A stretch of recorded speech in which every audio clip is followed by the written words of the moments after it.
ಪ್ರಿಯಾಂಕ ಖರ್ಗೆ ಅವರು RSS ವಿಚಾರಕ್ಕಾಗಿ ನಾಲಿಗೆಯನ್ನ ಮತ್ತೊಮ್ಮೆ ಹರಿಬಿಟ್ಟಿದ್ದಾರೆ. RSS ಇರೋರೆಲ್ಲ ಬ್ರಹ್ಮಚಾರಿಗಳು ಯಾಕಾಗಿರ್ತಾರೆ, RSS ಮ್ಯಾಟ್ರಿಮೋನಿಯನ್ನ ಶುರು ಮಾಡ್ಲಿ ಅಂತ ಹೇಳಿದ್ದಾರೆ. ಪ್ರಿಯಾಂಕ ಖರ್ಗೆ ಅವರಿಗೆ ಒಂದಿಷ್ಟು ಈ ಜ್ಞಾನದ ಕೊರತೆ ಇದೆ. ಸಂಘದಲ್ಲಿರುವ ಅನೇಕರು ಮದುವೆ ಆದವರೇ, ವಿವಾಹಿತರೇ. ಅವರ ಅಪ್ಪಾಜಿ ಆದ್ರೂ ಹೇಳಬೇಕಿತ್ತಲ್ಲ, AICC ಅಧ್ಯಕ್ಷರು ಮುಸಲ್ಮಾನರಿಗೆ ಮಕ್ಕಳನ್ನ ಒಂದಕ್ಕಿಂತ ಹೆಚ್ಚು ಹೇರ್ಬೇಡಿ ಅಂತ ನೀವು ಹೇಳಿ ನೋಡಿ, ಹೆಚ್ಚು ಮಕ್ಕಳನ್ನ ಮಾಡಿಕೊಳ್ಳಿ ಅನ್ನೋದ್ರ ಹಿಂದಿನ ಆಶಯ ಇದೆಯಲ್ಲ, ಅದು ನಿಮಗೆ ಯಾಕಿನ್ನೂ ಅರ್ಥ ಆಗಿಲ್ಲ. RSS ಬೇಡ ಅಂದ್ರೆ RSS ಅವರ ವೋಟನ್ನ ಹೇಗೆ ತಗೋತೀರಾ? ತಗೋಬಾರ್ದಲ್ಲ. ಜೈ ಶ್ರೀರಾಮ್. ನಾನು Ajith Bopnalli. Welcome to Hosadiganta digital. ನಮ್ಮ RSS ಸಂಘ ಅಂದ್ರೆ ಸಿಕ್ಕಾಪಟ್ಟೆ ಜನರಿಗೆ ಪ್ರೀತಿ ಕಾಳಜಿ ಇದೆ, ಹಾಗೆ ಒಂದು ದೊಡ್ಡ ಅಭಿಮಾನ ಇದೆ. ಇನ್ನಷ್ಟು ಜನರಿಗೆ ಅದು ಯಾವ ರೇಂಜ್ ಅಲ್ಲಿ ಪ್ರೀತಿ ಇದೆ ಅಂದ್ರೆ ಕನ್ಸಲು ಕನ್ವರ್ಸ್ತಾರೆ, ನನ್ಸಲು ಕನ್ವರ್ಸ್ತಾರೆ. ಅದರಲ್ಲಿ ನಮ್ಮ ಪ್ರಿಯಾಂಕ ಖರ್ಗೆ ಅವರು ಮೊದಲಿಗರು ಅಂದ್ರೂ ತಪ್ಪಾಗೋದಿಲ್ಲ. RSS ಅಂದ್ರೆ ಸಾಕ್ರಿ, ಅದ್ ಯಾಕೋ ಉರಿದು ಬೀಳ್ತಾರೆ. 100ನೇ ವರ್ಷದಲ್ಲಿ RSS ಇದೆ, ಸಂಭ್ರಮವನ್ನ ಪಡ್ತಾ ಇದೆ. RSS ಮೇಲೆ ಅಭಿಮಾನವನ್ನ ಇಟ್ಟವರು RSS ನ ಹಾಡಿ ಹೊಗಳ್ತಾ ಇದ್ದಾರೆ. ಈ ಮಧ್ಯ ನಂದೆಲ್ಲಿಡ್ಲಿ ನಂದಗೋಪಾಲ ಅಂತ ಬಂದಿರುವಂತಹ ಪ್ರಿಯಾಂಕ ಖರ್ಗೆ ಅವರು RSS ವಿಚಾರಕ್ಕಾಗಿ ನಾಲಿಗೆಯನ್ನ ಮತ್ತೊಮ್ಮೆ ಹರಿಬಿಟ್ಟಿದ್ದಾರೆ. ಅವ್ರಿಗೆ ಹೇಳಿರೋದು ಏನ್ ಗೊತ್ತಾ, ಈ RSS ಹಿಂದೂಗಳಿಗೆ ಹೆಚ್ಚು ಮಕ್ಕಳನ್ನ ಮಾಡ್ಕೊಳ್ಳಿ, ಧರ್ಮ ರಕ್ಷಣೆಗೆ ಆಗುತ್ತೆ ಅಂತ ಹೇಳುತ್ತಲ್ಲ, ಅದನ್ನ RSS ಹೇಳೋದಷ್ಟೇ. RSS ಇರೋರೆಲ್ಲ ಬ್ರಹ್ಮಚಾರಿಗಳು ಯಾಕಾಗಿರ್ತಾರೆ, ಅವರೇ ಮದುವೆಯಾಗಿ ಮಕ್ಕಳನ್ನ ಮಾಡ್ಕೋಬಹುದಲ್ಲ, ಅವ್ರಿಗೆ ಅವಾಗ ಕಷ್ಟ ಗೊತ್ತಾಗುತ್ತಲ್ಲ, ಈ ತರದಲ್ಲಿ ಮಾತನಾಡಿದ್ದಾರೆ ಪ್ರಿಯಾಂಕ ಖರ್ಗೆ ಅವರು. ಅಷ್ಟೇ ಅಲ್ಲ, ಖಾಲಿ ಪುಕ್ಕಟ್ಟೆದು ಒಂದು ಸಲಹೆಯನ್ನು ಕೊಟ್ಟಿದ್ದಾರೆ. ಏನಪ್ಪಾ ಅಂದ್ರೆ, ಈಗ ಮ್ಯಾಟ್ರಿಮೋನಿಗಳು ಇರ್ತಾವಲ್ಲ, ಆ ಜಾತಿ ಈ ಜಾತಿ ಮ್ಯಾಟ್ರಿಮೋನಿಗಳು, ಅದೇ ತರ RSS ಮ್ಯಾಟ್ರಿಮೋನಿಯನ್ನ ಶುರು ಮಾಡ್ಲಿ ಅಂತ ಹೇಳಿದ್ದಾರೆ. ನನಗನ್ಸಿದ ಹಾಗೆ ರಾಹುಲ್ ಗಾಂಧಿ ಅವರಿಗೆಲ್ಲೂ ಕನ್ಯಾ ಸಿಗ್ತಾ ಇಲ್ಲ ಅಂತ RSS ಮ್ಯಾಟ್ರಿಮೋನಿ ಎಲ್ಲಾದ್ರೂ ಒಂದು ಸಿಗೋದೇನೋ ಅನ್ನೋ ಪ್ಲಾನ್ ಅಲ್ಲಿ ಪ್ರಿಯಾಂಕ ಖರ್ಗೆ ಅವರಿದ್ದಾರಾ ಅನ್ನೋ ಒಂದು ಅನುಮಾನ ಬಂದಂಗಾಯ್ತು. ಪ್ರಿಯಾಂಕ ಖರ್ಗೆ ಅವರಿಗೆ ಒಂದಿಷ್ಟು ಈ ಜ್ಞಾನದ ಕೊರತೆ ಇದೆ. ವಿಶೇಷವಾಗಿ ಸಂಘದ ಬಗ್ಗೆ, ಸಂಘಕ್ಕಾಗಿ ಈ ಪೂರ್ಣಾವಧಿ ಕಾರ್ಯಕರ್ತರು ಇರ್ತಾರಲ್ಲ, ಅವರ ಬದುಕಿನ ಬಗ್ಗೆ ಖಂಡಿತವಾಗಿ ಅವರಿಗೆ ನಾಲೆಜ್ ಇಲ್ಲ. ಸಂಘದಲ್ಲಿರುವ ಅನೇಕರು ಮದುವೆ ಆದವರೇ, ವಿವಾಹಿತರೇ. ಅವರಿಗೆ ಕಷ್ಟನೂ ಗೊತ್ತು, ನಷ್ಟನೂ ಗೊತ್ತು, ಸುಖವೂ ಗೊತ್ತು. ಆದ್ರೆ ಪ್ರಿಯಾಂಕ ಖರ್ಗೆ ಅವರಿಗೆ ಆ ವಿಚಾರ ಗೊತ್ತಿಲ್ಲ. ಈ ಪೂರ್ಣಾವಧಿಗೆ ತಮ್ಮನ್ನ ತಾವು ಸಂಘಕ್ಕೆ, ನಾನು ಪೂರ್ತಿಯಾಗಿ ಸಂಘದಲ್ಲೇ ಇರ್ತೀನಿ, ಸಂಘಕ್ಕೋಸ್ಕರ ಸೇವೆ ಮಾಡ್ತೀನಿ ಅನ್ನೋರು ಇರ್ತಾರಲ್ಲ, ಅಂತವರಲ್ಲಿ ಕೆಲವರು ಮದುವೆ ಆಗಿಲ್ಲ ಅನ್ನೋದು ಬಿಟ್ರೆ ಬಾಕಿಯವರೆಲ್ಲರೂ ಕೂಡ ವಿವಾಹಿತರೇ, ಸಂಸಾರಸ್ಥರೇ. ಈ ವಿಚಾರ ನಮ್ಮ ಪ್ರಿಯಾಂಕ ಖರ್ಗೆ ಅವ್ರಿಗೆ ಗೊತ್ತಿಲ್ಲ. ಅವ್ರ ಅಪ್ಪಾಜಿ ಆದ್ರೂ ಹೇಳಬೇಕಿತ್ತಲ್ಲ, AICC ಅಧ್ಯಕ್ಷರು, ಅವರಾದ್ರೂ ಹೇಳಿದಿದ್ರೆ ಒಂಚೂರು ನಾಲೆಜ್ ಒಳಗಡೆ ಹೋಗ್ತಾ ಇತ್ತೇನೋ. ಹಾಗೆ ಸುಖ ಸುಮ್ಮನೆ ಈ ಜಾಸ್ತಿ ಮಕ್ಕಳನ್ನ ಮಾಡ್ಕೊಳ್ಳಿ ಅಂತ ಸಂಘ ಯಾವತ್ತೂ ಹೇಳಿಲ್ಲ. ಆ ಆಶಯ ಹಿಂದೂಗಳಿಗೆ, ಭಾರತೀಯರಿಗೆ ಅರ್ಥವಾಗಿದೆ. ಎಲ್ಲೆಲ್ಲಿ ಯಾವ್ಯಾವ ಜಾಗದಲ್ಲಿ ಹಿಂದೂಗಳ ಸಂಖ್ಯೆ ಕಮ್ಮಿ ಆಗುತ್ತೋ, ಬೇರೆ ಧರ್ಮೀಯರ ಸಂಖ್ಯೆ ಹೆಚ್ಚಾಗುತ್ತೋ, ಅಲ್ಲಿ ಹಿಂದೂಗಳು ಸಮಸ್ಯೆಯನ್ನ ಅನುಭವಿಸ್ತಾ ಇದ್ದಾರೆ. ಇದನ್ನ ನಾನು ನಿಮಗೆ ಹೇಳ್ಬೇಕಾ? ನಿಮ್ಗೆ ಗೊತ್ತಿಲ್ವಾ? ನಿಮ್ಮ ಅಪ್ಪಾಜಿಯವ್ರ ಹತ್ರ ಕೇಳಿ ನೋಡಿ, ರಜಾಕರ ದಾಳಿ ಹೆಂಗಿತ್ತು, ಏನಾಯ್ತು ಅಂತ. ಆ ಮುಸಲ್ಮಾನ ದಾಳಿಕೋರರಿಂದ ಜೀವ ಉಳಿಸ್ಕೊಂಡ್ ಬಂದಿದ್ದೇ ಒಂದು ಮಿರಾಕಲ್ ಅಂತ ಅವ್ರು ಮಾತಾಡ್ತಾರೆ.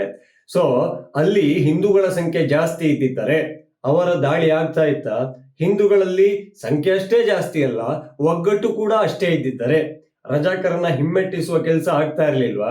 ಇದೇ ಆಶಯವನ್ನ RSS ಹೇಳಿದ್ರೆ ನಿಮಗೆ ಅವರು ಈ ದೇಶಕ್ಕೆ ಹೊರೆಯನ್ನ ಆಗುವಂತ ಒಂದು ಐಡಿಯಾ ಕೊಡ್ತಿದ್ದಾರೆ ಅಂತ ನಿಮ್ಮ ಭಾವನೆ ಬರುತ್ತೆ. ಒಂದೇ ಒಂದು ಸಲ ನಿಮ್ಮ ವೋಟ್ ಬ್ಯಾಂಕ್ ಇದೆಯಲ್ಲ, ಮುಸಲ್ಮಾನರಿಗೆ ಮಕ್ಕಳನ್ನ ಒಂದಕ್ಕಿಂತ ಹೆಚ್ಚು ಹೇರ್ಬೇಡಿ ಅಂತ ನೀವು ಹೇಳಿ ನೋಡಿ, ಆಗುತ್ತಾ? ಖಂಡಿತ ಇಲ್ಲ. ನಿಮ್ಮ ಪುಕ್ಕಟೆ ಸಲಹೆಗಳೆಲ್ಲವೂ ಕೂಡ ಹಿಂದೂಗಳಿಗೆ, ಹಾಗೆ ಹಿಂದೂ ಮತ್ತೆ ಹಿಂದುತ್ವಕ್ಕಾಗಿ ಕೆಲಸ ಮಾಡ್ತಾ ಇರೋ ಸಂಘಟನೆಗಳನ್ನ ನೀವು ಕಂಡ್ರೆ ದ್ವೇಷವನ್ನ ಪಡ್ತೀರಿ. RSS ವಿಚಾರಕ್ಕೂ ಕೂಡ ಅಷ್ಟೇ ಒಂದು ಉದ್ವೇಗ ನಿಮಗೆ ಎದುರಾಗುತ್ತೆ.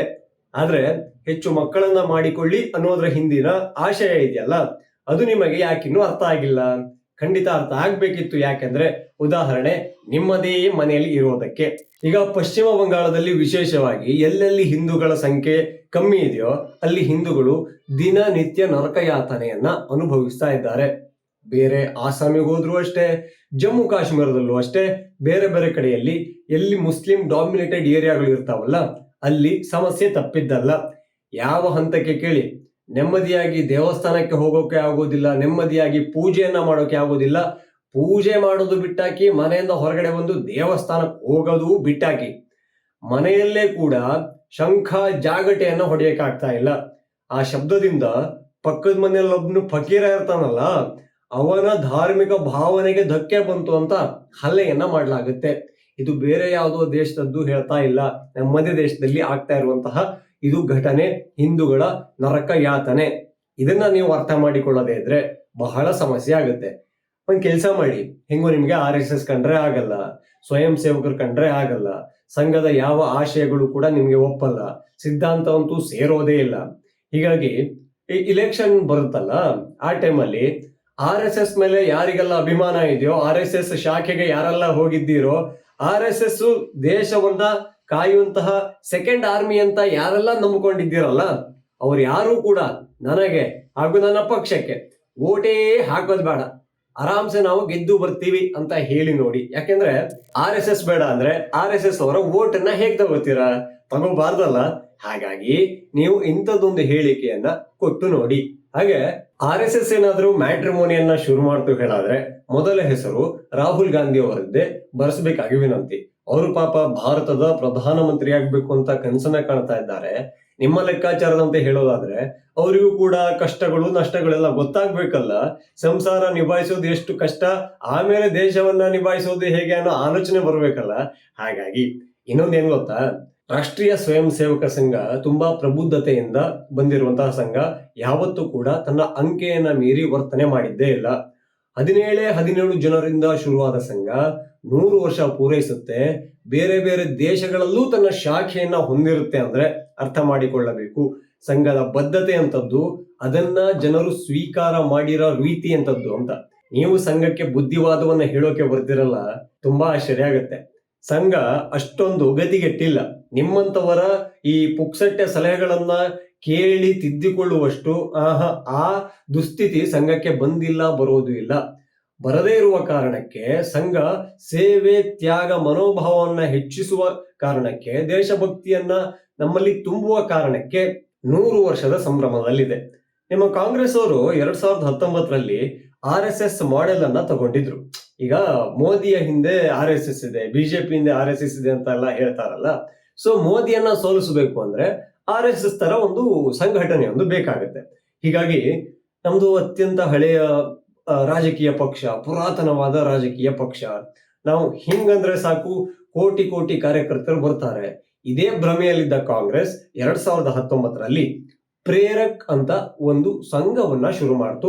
RSS ಅನ್ನ ಮಾಡೆಲ್ ಆಗಿ ಇಟ್ಕೊಂಡು, ಅದೇ ನೀವು ದ್ವೇಷ ಮಾಡುವ RSS, ಅದೇ RSS ಮಾಡೆಲ್ ಆಗಿ ಇಟ್ಕೊಂಡು ಪ್ರೇರಕ್ ಅಂತ ಒಂದು ಸಂಘವನ್ನ ಮಾಡಿಕೊಳ್ತು. ಮಂಗಳೂರಲ್ಲಿ ಅದರ ಉಸ್ತುವಾರಿಯನ್ನ UT ಖಾದರ್ ಅವರು ತಗೊಂಡಿದ್ರು. ನಮ್ಮ ಸ್ಪೀಕರ್ ಇದಾರಲ್ಲ ಅವರೇ. ಅವ್ರು ತಗೊಂಡ್ರು, ಒಂದು ನಾಯಿ ಓಡಿಸೋ ಕೋಲನ್ನ ಕೈಲಿ ಹಿಡ್ಕೊಂಡು ಈ ಒಂದಿಷ್ಟು ಜನ ಅಂಕಲ್ಲು ಆಂಟಿ ಹುಡುಗನೆಲ್ಲ ಗುಡ್ಡೆ ಹಾಕೊಂಡು ಯಾವ್ದೋ ಪಾರ್ಕ್ ಅಲ್ಲಿ ಪರೇಡ್ ಅನ್ನ ಮಾಡಿಸಿದ್ರು. ಅದು ಪರೇಡ್ ತರ ಇತ್ತ ಯಪ್ಪ, ಈ ಅಂಗನವಾಡಿಗೆ ಹೋಗೋ ಮಕ್ಕಳು ಇನ್ನಷ್ಟು ಚೆನ್ನಾಗಿ ಮಾಡ್ತಿದ್ರೇನೋ, ಅಷ್ಟು ಸೊಗಸಾಗಿತ್ತು ಆ ಪ್ರೇರಕ್ ಪರೇಡ್. ಅದಾದ್ಮೇಲೆ ಎಲ್ಲಿ ಹೋಯ್ತೋ ಏನೋ, 2019, 20, 21, 22, 23, 24, 25 7 ವರ್ಷ ಆಯ್ತು. ಆ ಪ್ರೇರಕ್ ಏನಾಯ್ತು ಅಂತ ದೇವರನೇ ಗೊತ್ತಿಲ್ಲ. ನೀವು RSSಗೆ ಪರ್ಯಾಯವಾಗಿ ಸಂಘವನ್ನ ಮಾಡೋಕೆ ಹೊರಟಿರೋರು, RSSನೇ ಮಾದರಿನಾಗಿ ಇಟ್ಕೊಂಡು ಬೇರೆ ಒಂದು ಸಂಘವನ್ನ ಮಾಡಕ್ಕೆ ಹೊರಟಿರೋರು RSSನ ಬೀಟ್ ಮಾಡಕ್ಕಾಯ್ತಾ? ಬೀಟ್ ಮಾಡೋಕ್ಕೂ ಆಗಲ್ಲ, RSS ಆಶಯಗಳನ್ನ ಮೀಟ್ ಮಾಡೋಕ್ಕೂ ಆಗೋದಿಲ್ಲ. ಆ ಪ್ರೇರಕ್ಗೆ RIP ಅಂತ ಹೇಳಬೇಕು ಅಷ್ಟೇ. ಅದಕ್ಕೆ ಹೇಳೋದು, RSS ಸಂಘ ಎಲ್ಲರ ಸಲಹೆಗಳನ್ನ ಕೇಳುತ್ತೆ, ಆದ್ರೆ ತಲೆ ಕೆಟ್ಟವರ, ತಲೆ ಮಾಸಿದವರ ಸಲಹೆಯನ್ನ ಕೇಳೋದು ಬಿಟ್ಟು ಸಾಕಷ್ಟು ವರ್ಷವೇ ಆಗಿದೆ. ಕೇಳ್ಕೊಂಡೇ ಕೂತಿದ್ದಿದ್ರೆ, ಅಯ್ಯೋಯ್ಯೋ ಚಿತ್ತಾಪುರದ MLA ಹಿಂಗ್ ಹೇಳ್ಬಿಟ್ರಲ್ಲ, ನಾವೊಂದು ಮ್ಯಾಟ್ರಿಮೋನಿ ಮಾಡ್ಲೇಬೇಕಲ್ಲ, ಈ ತರದ್ದೇನಾದ್ರೂ ಟೈಮ್ ಅನ್ನ ವೇಸ್ಟ್ ಮಾಡ್ಕೊಂಡಿದ್ದಿದ್ರೆ ಖಂಡಿತವಾಗಿಯೂ ಕೂಡ RSS ಸಂಘ 100 ವರ್ಷನೂ ಆಗ್ತಾ ಇರ್ಲಿಲ್ಲ. ಹಾಗೆ ಜಗತ್ತಿನ ಅತಿ ದೊಡ್ಡ ಸ್ವಯಂ ಸೇವಕರ ಸಂಘವೂ ಕೂಡ ಆಗ್ತಾ ಇರ್ಲಿಲ್ಲ. ಸಾಕಷ್ಟು ಪ್ರಾಕೃತಿಕ ವಿಕೋಪಗಳಲ್ಲಿ ಆದಾಗಲ್ಲ, ಅದು ಯಾವುದೇ ರಾಜ್ಯ ಆಗಿರ್ಲಿ, ಅಲ್ಲಿ BJP ಇದೆಯಾ, ಕಾಂಗ್ರೆಸ್ ಇದೆಯಾ, ಇದು ಯಾವುದನ್ನು ಕೂಡ ನೋಡದೇನೆ ಸಂಘದ ಸ್ವಯಂ ಸೇವಕರು ಅಲ್ಲಿ ಹಾಜರಿರ್ತಾರೆ. ಅದಕ್ಕೆ ಸಾಕಷ್ಟು ಉದಾಹರಣೆಗಳಿದೆ.